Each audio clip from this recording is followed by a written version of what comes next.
Hey, this is Steve with Team Leader Podcast, here to help you solve common business problems that you might have as a manager, as a supervisor. You know, throughout my career, whether as a financial auditor or corporate controller or overseeing a real estate portfolio, I've found one reason that causes teams to underperform more than anything else, and it's this.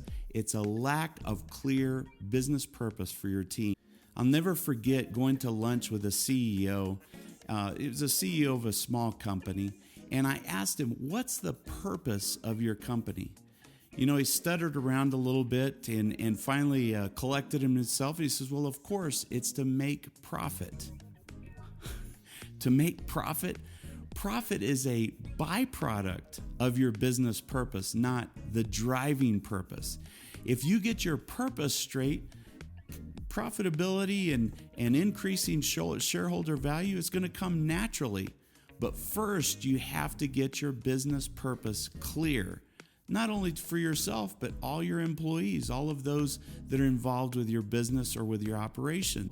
You look at any startup, do they start out seeking to be profitable? Well, generally, no. They need investment, and they're driven by a business purpose. Now, business purpose is twofold. It's either to meet someone else's need, or it's to solve someone else's problem. And that's the case with any team. A team is there to either meet someone else's need or to solve someone else's problem. The operative word here is someone else's. If you're simply solving your own problems or meeting your own needs, that's not a business, and that's not a team that's going to last very long. This is the purpose of work: to meet someone else's need, to solve someone else's problem. This gives you a true north. Once you understand why you're doing what you're doing, decision making is going to become a lot easier. It's going to be simple to make decisions because that true north is always guiding every single decision that you make. Now look, we all have customers, either external customers or internal customers, but we all have customers, and their needs and their problems give us our purpose. We can't forget that. I want to challenge you. Find someone in senior management this week and ask them what the business purpose is for the organization or the company that you work for. Then go back with that purpose to your team and say, how can we take our expertise and our skills and make the business purpose work for our company? Solve the problems that we need to solve, meet the needs that we need to meet. What this is going to do, this is going to cause your team's performance to skyrocket. Remember, that's the whole purpose of this video, is to express how can you drive higher performance. Once you figure out why you're doing what you're doing and your team understands that, their performance is going to go through the ceiling.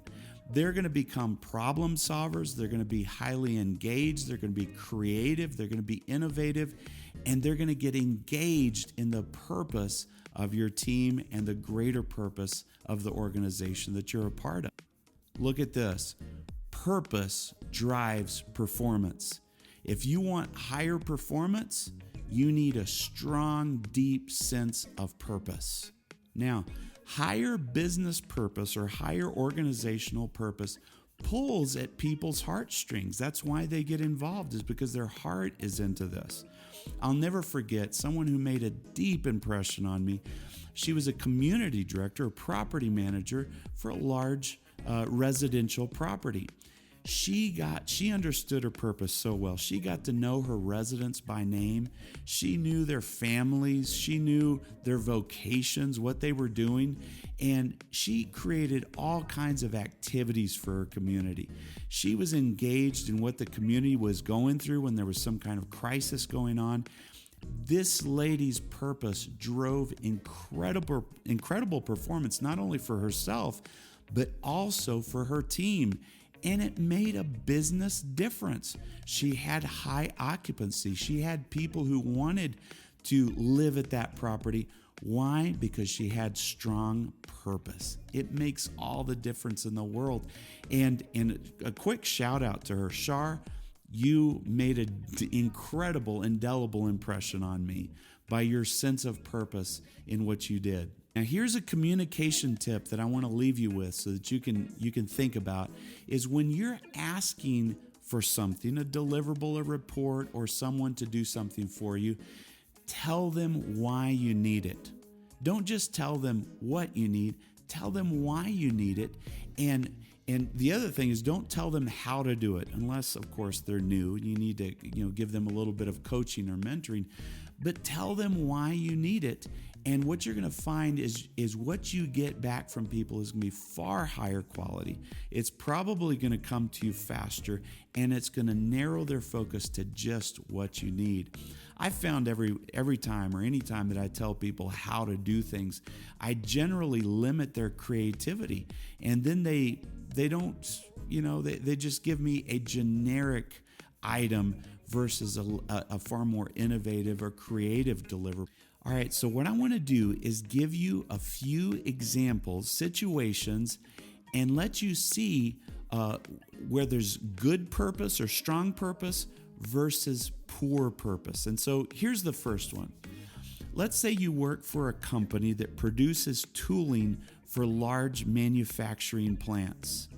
Now, I'll throw out a poor purpose, a poor why for what we do.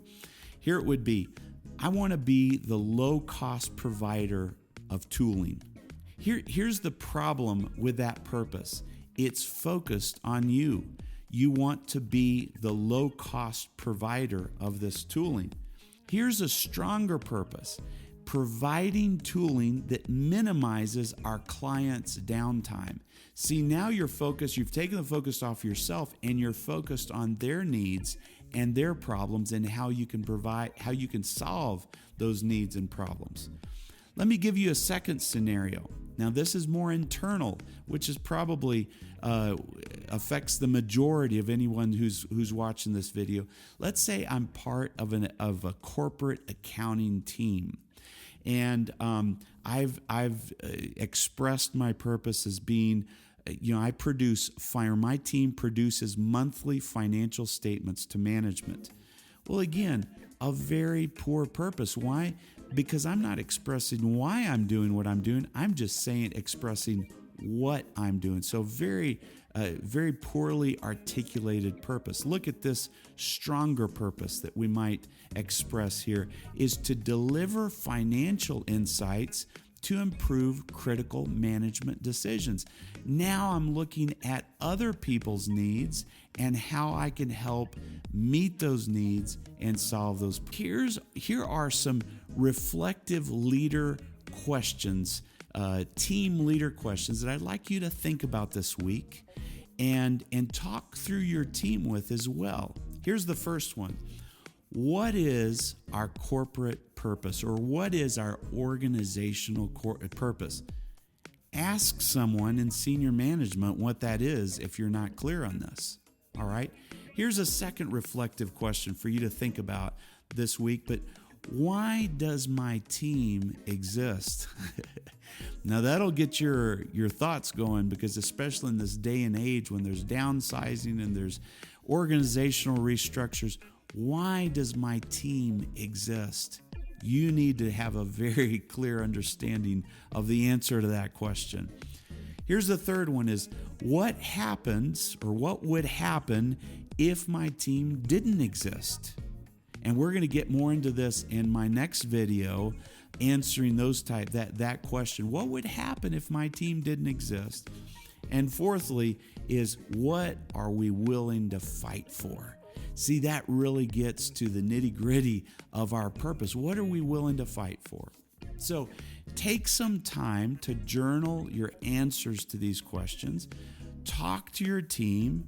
Talk to your boss about these questions so that you can begin to get a stronger team purpose that will really drive performance and productivity for your team. Let me ask you to do this. Leave your comments, leave any comments that you have or thoughts to this YouTube video, and tell us about your experience in defining purpose.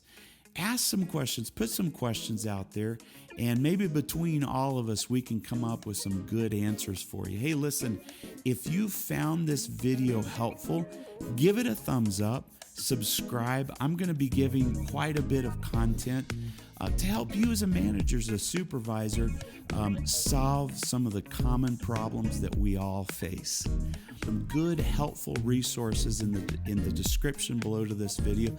So check them out, and let's get better at this management supervisory thing, at this team leader thing.